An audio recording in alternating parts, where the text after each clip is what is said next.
Welcome, everyone. Thanks for joining us today. We're so glad to have you with us for this final tutorial in a series with my friend and colleague Jim Kenny, who's been talking with us about cultural evolution in our time. The ideas we've been discussing are developed in depth in Jim's book, which is available on Kindle. The title is Thriving in the Crosscurrent: Clarity and Hope in a Time of Cultural Sea Change.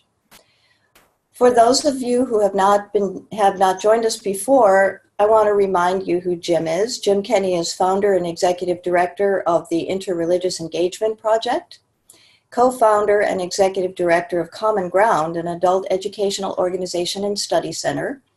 He is founding trustee of the International Committee for the Peace Council, and currently its project coordinator, bringing together some of the world's most revered and influential religious and spiritual leaders in service to world peace.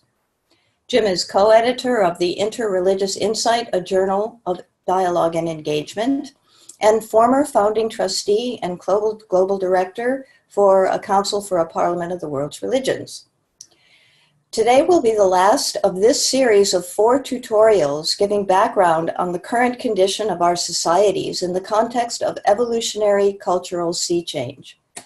Beginning after the first of the year, Jim will be continuing with AG&T co-hosts to deliver monthly live webinars in an ongoing series called New Thought and the News. This will be a much more interactive format where we'll all be discussing with Jim current social and political events from the perspective of evolutionary cultural change and how it reflects New Thought principles as well. Today we'll explore some of the actual signs of positive progressive change and why we can believe cultural evolution is real, alive and well, looming in front of us despite some outward appearances to the contrary. For example, Donald Trump is not part of an evolutionary rise of the wave of positive change. We want to make it clear he is nothing of the sort. What we can understand through Jim's model is that he represents the phenomenon that always precedes a sea change in cultural evolution, the strong and sometimes chaotic, disconcerting backlash against positive evolutionary change, as we have discussed in previous sessions. But first of all, let's look at eddies and some of the patterns of backlash against evolutionary change that make it appear as if we are moving in the wrong direction. After that, I promise we'll get to the more encouraging picture. Jim, would you like to take it from here? Sure. And I thought I might begin with a little piece that I wrote after the book came out. And actually, this is called Watch Out for the Eddies, a tip sheet. Let me just read a little bit of it. As tempting as it is to see disturbing cultural phenomena ranging from road rage to identity politics and terrorism as indications of the likely future course of the world, that's not the case. Many of the signature problems of our age need to be understood instead as phenomena of the crossing itself. These are not manifestations of the declining older wave of values or unfortunate features of the newer wave. They are temporary but dangerous reactive counterflows, eddies, a cross-cultural whirlpool, so to speak, that desperately tries to reverse the prevailing flow of the cultural stream. And so you're absolutely right. It's tempting to say, if you really believe in cultural evolution and you say there's a new wave coming in, how does that explain Donald Trump? Is Donald Trump part of the new wave coming in, or is he the part of the old wave going out? He's neither. He's a part of the extraordinary turbulence that always arises when an older wave on the way out crosses in influence a newer wave on the way in. And I said, I think last time in the last session we had, I held up my arms like this and said, here's the one wave coming down and another wave moving up, and what happens when they are roughly equal in influence and crossing.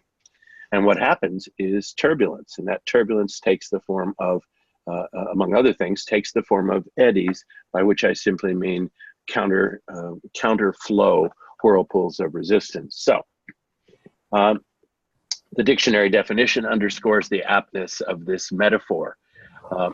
A movement in a stream of air or water or other fluid in which the current doubles back on itself, causing a miniature whirlwind or whirlpool.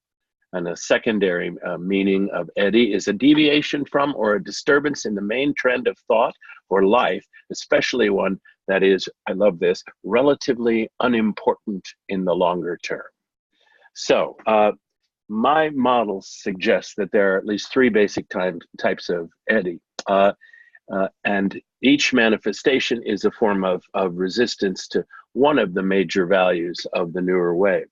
So the three types of eddy are: first, cultural confusion; second, identity crisis; and third, threats to wealth and power. In a sense, that third one, threats to wealth and power, is really insidious, because those who see their wealth and power threatened by what? Threatened by value changes that are coming in. For example, if we as human culture, and Western culture is where it's happening most dramatically to begin with, but if human culture is gradually waking up to the fact that the planet is fragile and that human beings play a major role in all of that, then that's going to gore somebody's ox. Someone is going to be threatened with respect to vast wealth and vast power. Why do you suppose there's so much pressure on to drill in the Arctic National Wildlife Refuge? Because the people that are desperately scrambling for the billions of dollars that are represented there understand full well that their time is running out because values are shifting. So those whose wealth and power is threatened are able to manipulate the other two groups of people who are caught in eddies of their own. So the first is simply cultural confusion. And these are folks that are asking the question, what's happening in my world? And saying, I just don't understand it anymore. It's too complicated. I don't need complication. Make it all go away. As these people look around, they see the challenges to the values with which they were raised. And if you were raised to believe that women have a secondary role in society, then whether you're a woman or a man, that can be very, very threatening. If you're raised in a patriarchal order and that seems to be eroding all around you, there's no question but that it is. That's part of the value shift, that patriarchy has had its day. The patriarchal wave is fading and the wave of gender equity is rising. But there are bound to be people that are simply discomfited by that are lost, don't know how to be at home in their world. People who don't know what to make of the idea that suddenly we're supposed to cherish the earth, who don't know how to orient themselves in a world in which they are challenged and often feel blamed over issues of social and economic justice and universal human rights. Does this mean, since now I'm supposed to really care about justice and I'm supposed to care about universal human rights and acknowledge that there are certain things that must be done for every person on the planet and certain other things that must never be done to anyone? But I haven't lived my life that way. And so now how am I supposed to feel? I'm supposed to feel guilty and blamed. And so cultural confusion, I think, is one of the major forms of the eddy. And if I'm lost in cultural confusion, then I'm going to resist. I don't like the idea that human beings are changing the climate. And so I cling to little scraps of information that seem to suggest it couldn't be true and it isn't true. A little more dramatic form of eddy is the second category. If the first is cultural confusion, the second is really the same thing, but taken to a more dramatic extreme, and that's identity crisis. Who am I? Now, the first is what's going on in my world. Now I'm asking, who am I? What does it mean to be me in this crazily spinning and changing world?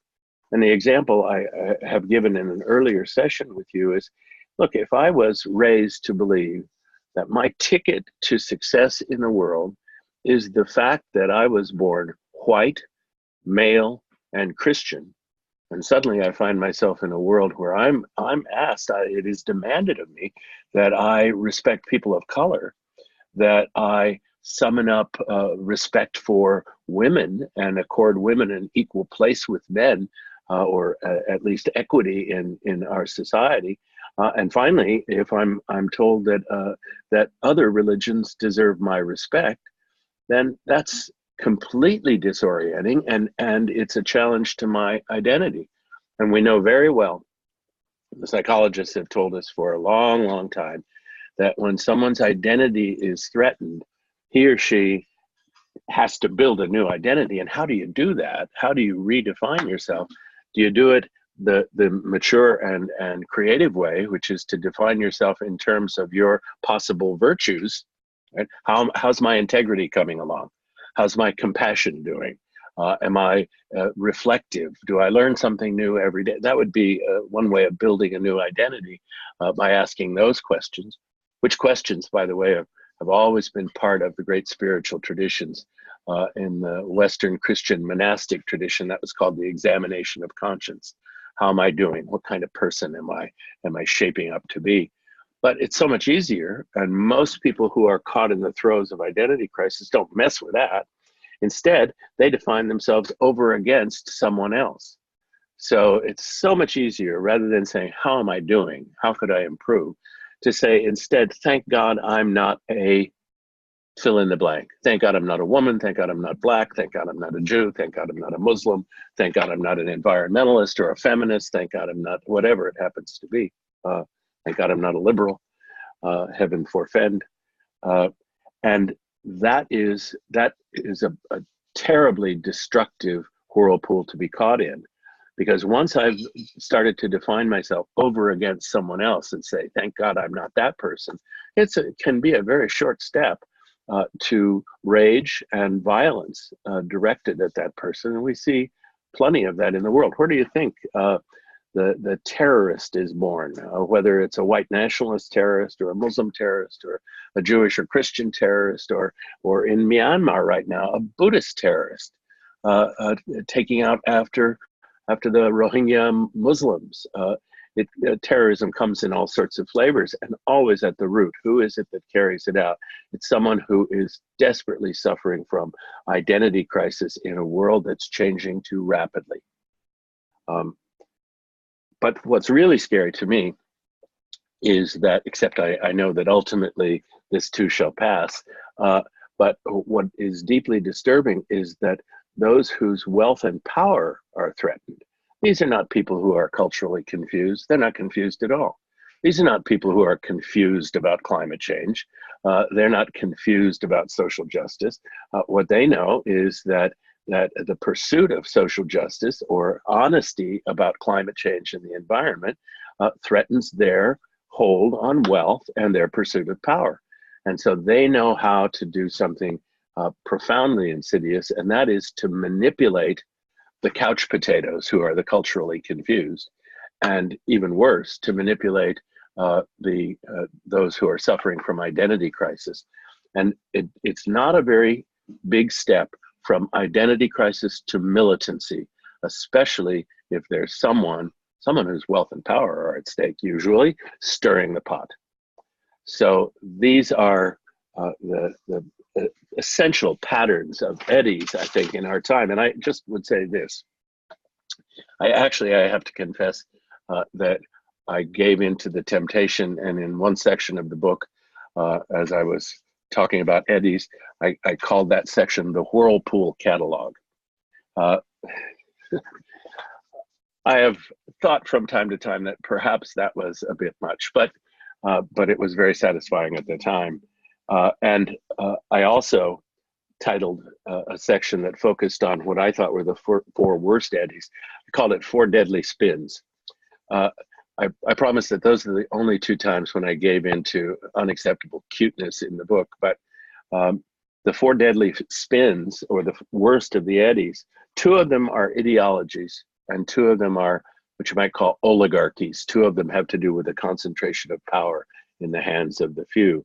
So the 2 that are ideologies, which are inflexible patterns of belief, I always say to people that if someone asks you, what's your ideological position? If it's someone who knows how to use the language, you've been insulted, because there is no such thing as a good or healthy ideology. It doesn't just mean your philosophy. It means your inflexible tunnel vision philosophy. An ideologue is one whose mind is made up, don't bother me with the truth, and who cannot be persuaded by any argument, rational or otherwise. So you don't want to be an ideologue. You want to have a point of view. But the two ideologies that I think are most dangerous are, of course, fundamentalism and fascism. And they are so often intertwined. It's amazing how often a fundamentalist religious ideology gives rise to a fascist political ideology, ultranationalist populism that seeks to return to an unenlightened past. That's fascism. And fundamentalism is simply the insistence that my belief system makes yours irrelevant and false. On the other side, the two oligarchies, which are concentrations of power in the hands of a very few, are very simply greed and what I call hegemony. I just borrow there the Greek word, which is the rough equivalent of the Latin word tyrant. Hegemony means the arrogant tyranny of would-be dominators. From the neo-imperialists to the regional tyrants, those are the hegemons.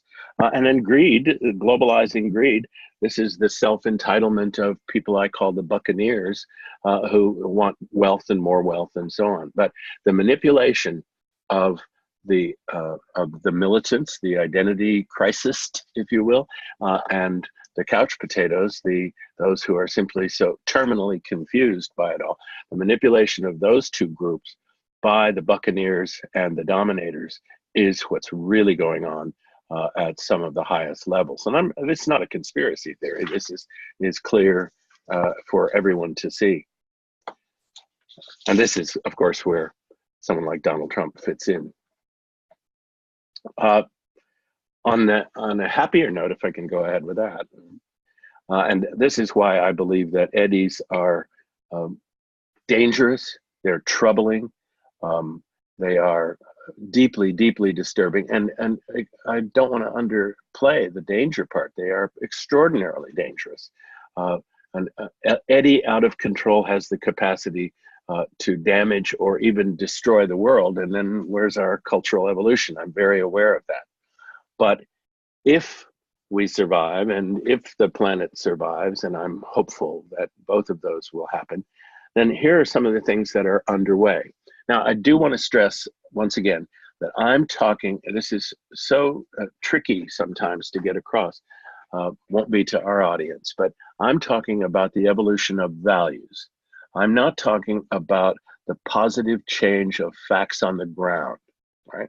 I'm saying that human culture is moving in the direction, slowly in the direction of nonviolence, because we're beginning to understand that violence doesn't serve the purpose. I'm not arguing that that war is a thing of the past, because we know it's not. But I do believe that the view that war will always be part of human culture and that human nature is in and of itself warlike, that is clearly passing, clearly passing. I recommend a wonderful book to anyone that would like to read it, by the great evolutionary psychologist, Steven Pinker. Evolutionary biologist talks about the evolution of forms and why we have 2 lungs and 2 legs and so on. Evolutionary psychology talks about the evolution of behavior. And he's written a book called The Better Angels of Our Nature, Why Violence Has Declined. And he actually argues, and argues extremely persuasively, that the 20th century is the least violent in human history, the least violent. People say, what about World War I and II and so on?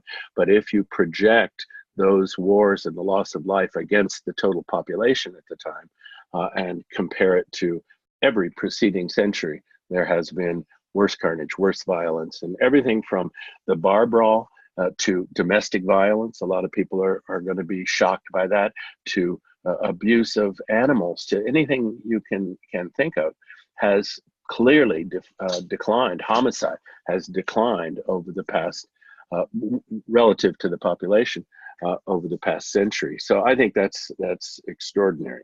Anyway, so we're talking about values that change. And so here are a few. I'd just like to read them, if that's all right with you. We're witnessing a global movement of unprecedented scope, opposing war as an instrument of state policy. And that's coupled with the advance of nonviolent approaches to conflict resolution. Now, you've been involved in the Gandhi King nonviolence project. You invented it, and you've kept it alive, and you've worked with that for years and years and years. And if anyone knows that this is a growing phenomenon, people are looking for nonviolent ways to solve their problems, and our expertise is growing. My own daughter just a couple of years ago finished her PhD in nonviolent conflict resolution. Well, there was no such field of study when I was in graduate school.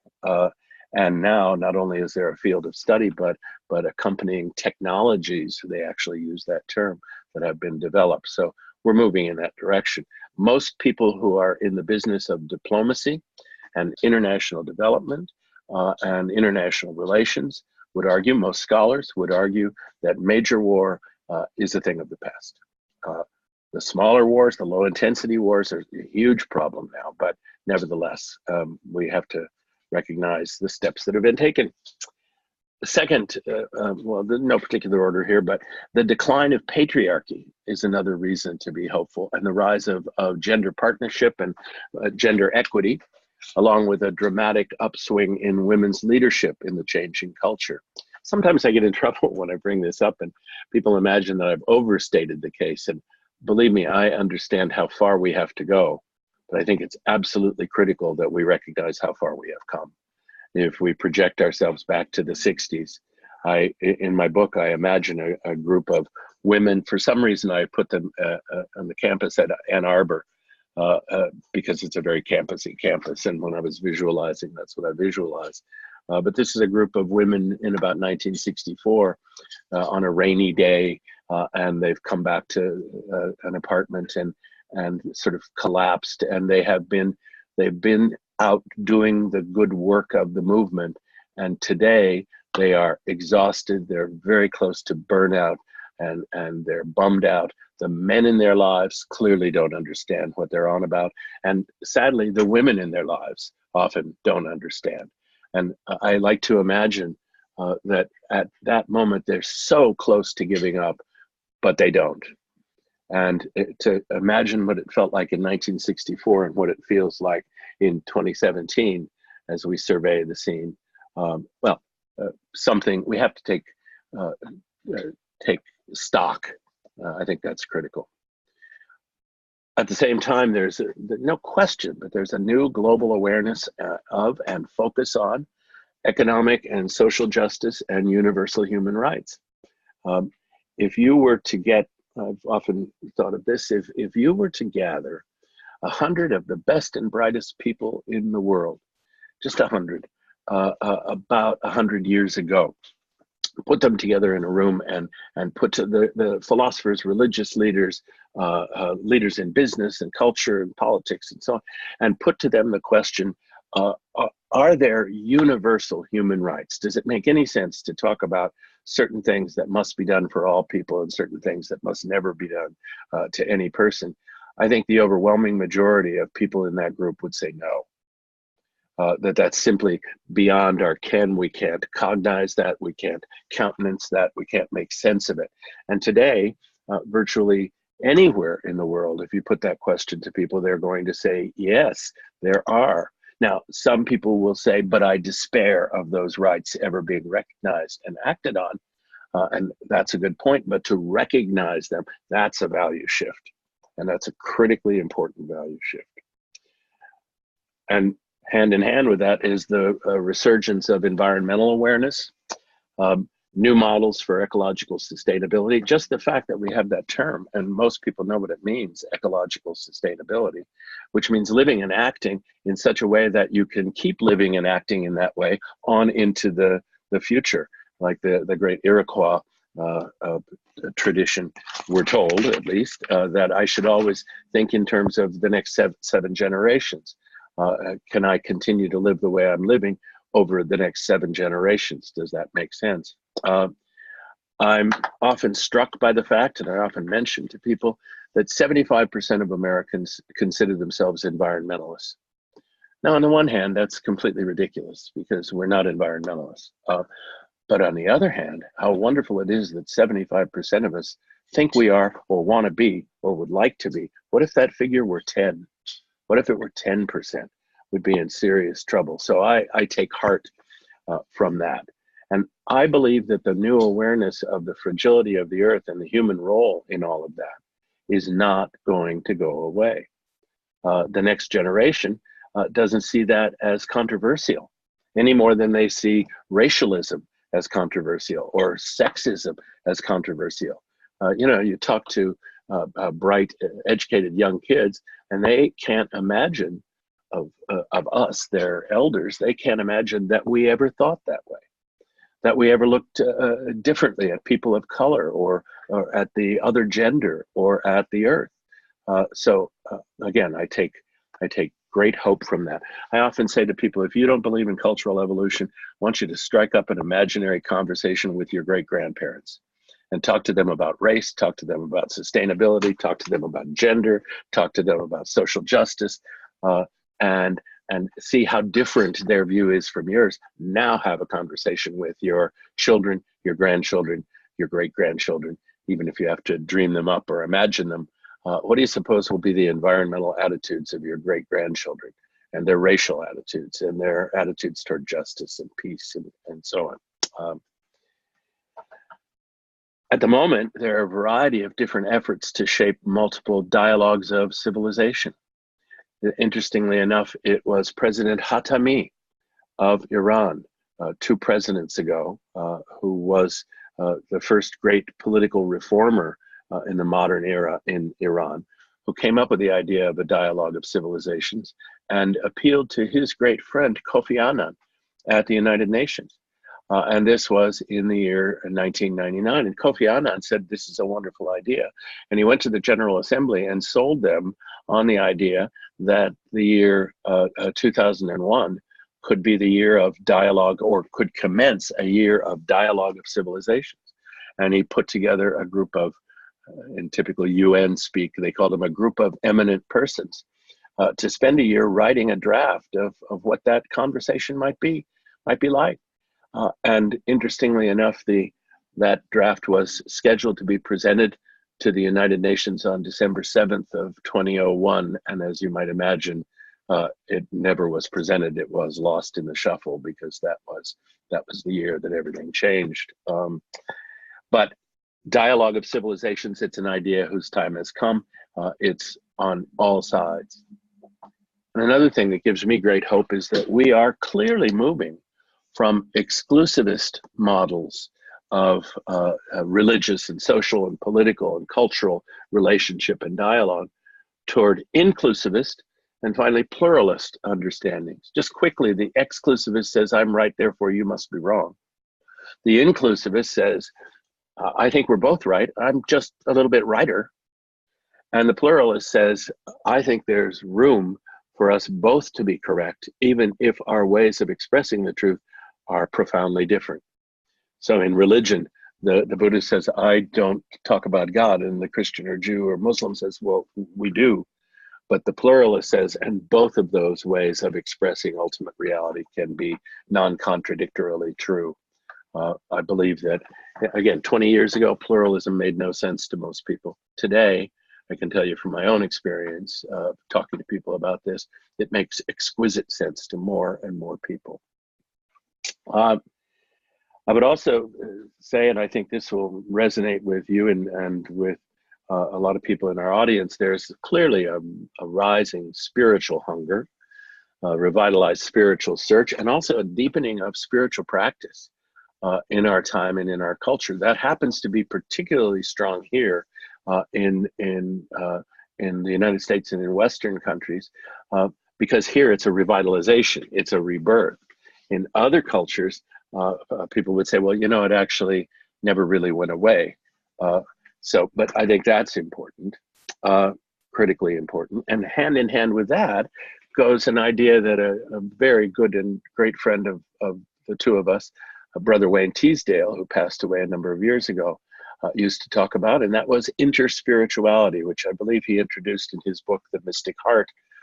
And interspirituality, the idea that people from two different religious or spiritual backgrounds can come together and share techniques of prayer, meditation, contemplation, and so on, deep prayer, That's absolutely happening. I often think of the partnership and the friendship between the Dalai Lama. It was brief. It only lasted a few days between the Dalai Lama and Father Thomas Merton, the great Trappist monk who died soon after meeting His Holiness in 1968. But that friendship led to a deeper friendship and a longer friendship between His Holiness and the man that really inherited Thomas Merton's spiritual mantle, and that's Father Thomas Keating, who is the architect of centering prayer. And they put something together called monastic interreligious dialogue. And the idea at first was to bring Trappist monks and Buddhist monks, now it's out of control, and there are people from every tradition you can imagine, together to not to concoct a joint theology at all, but to share practice, to share techniques. And also the convergence of wisdom teachers and experts and scientists and social and political visionaries and activists from a multitude of disciplines working together to try to produce integral and phrase that we have often used and that I first learned from you, spiritually motivated social action, spiritually motivated approaches to personal and planetary advancement. I think I'd just like to finish by saying that there's something that all of these approaches have in common, and that is that they are based on a view of the universe that says that human engagement, human participation in the universe, and human culture building and evolution, cultural evolution, is basically a non-zero sum process. A zero-sum game is one in which there's a clear winner and a clear loser. That's like football or whatever, checkers, whatever it happens, or war. Clear winner and clear loser. But a non-zero-sum game is one in which both sides work together and either win together or lose together. A barn raising is a wonderful idea. When someone says it takes a village to raise a child, that's a wonderful example of a non-zero-sum interaction. And Robert Wright, in a wonderful book, another evolutionary psychologist, wrote a book called Non-Zero, in which he says the increasing non-zero sumness.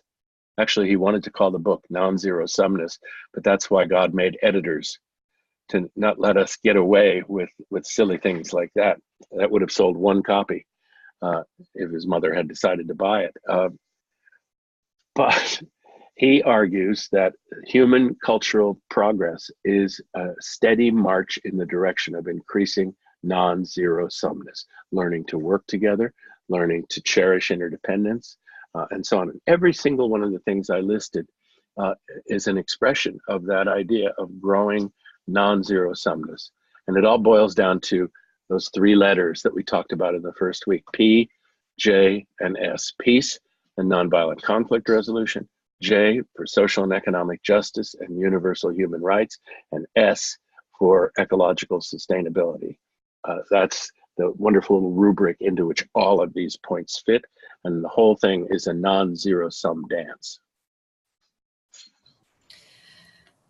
I especially liked this summary that ties together everything that we've been talking about in the past 3 sessions, looking forward to the fact that after the first of the year, we're inviting everyone back in order to not be so much, the background is absolutely essential if we're going to have a civil and evolutionary discourse among ourselves about the actual day-to-day, week-to-week, accelerating, apparently, instances that are shaking up the social and political world in our midst.